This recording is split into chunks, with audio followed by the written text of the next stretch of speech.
Wir haben ganz viele Kulturen, verschiedene Kulturen in Biel. Nicht nur Schweizerdeutsch und Roma. Wir haben auch ganz viele also Ausländer. Ich bin Adriana, das sind meine zwei Kolleginnen, Katie und Marion. Wir sind hier in Biel am Hafen. Ich finde es schön, zweisprachig aufzuwachsen, weil man hier einfach den Kontakt zu den anderen pflegen kann. Und dann lernt man auch viel mehr, auch von den Kulturen her.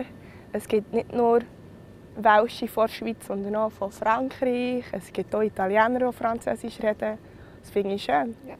Und ich habe ein kleines Geschichtchen.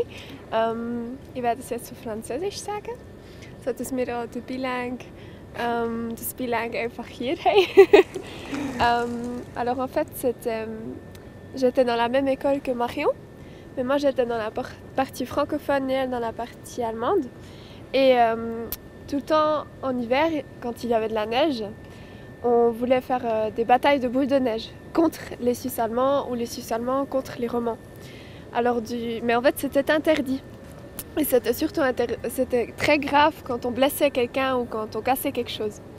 Alors, à chaque fois, il y avait les deux fronts, comme à la guerre, qui se mettaient en position. Et puis, on jouait vraiment l'un contre l'autre. Et puis, les professeurs, ils essayaient toujours de stopper, mais c'était impossible. Parce qu'il y avait tellement d'élèves.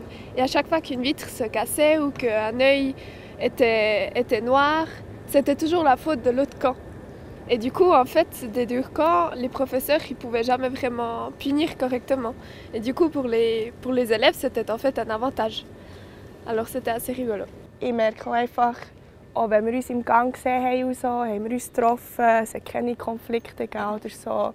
Wir können normal miteinander reden und ich finde es auch gut, dass es immer so Kurse hat, wo einfach beide, die Welschen und also einfach die Französisch Sprechenden und die Deutschen miteinander etwas haben unternehmen können. Und dass man einfach so Freundschaften bilden kann. Das finde ich noch gut. Und wie man hier sieht, wir haben so gut miteinander. Ich habe sehr viele Kollegen, die nicht von Biel kommen, zum Beispiel von Thun oder auch von Freiburg. Und all die hierher kommen, sagen schnell, dass sie sich wohlfühlen. Weil die Leute sehr offen sind und freundlich. Und dann wird man sehr gut angenommen und akzeptiert. Und ja, das finde ich auch schön. Voilà! Ma?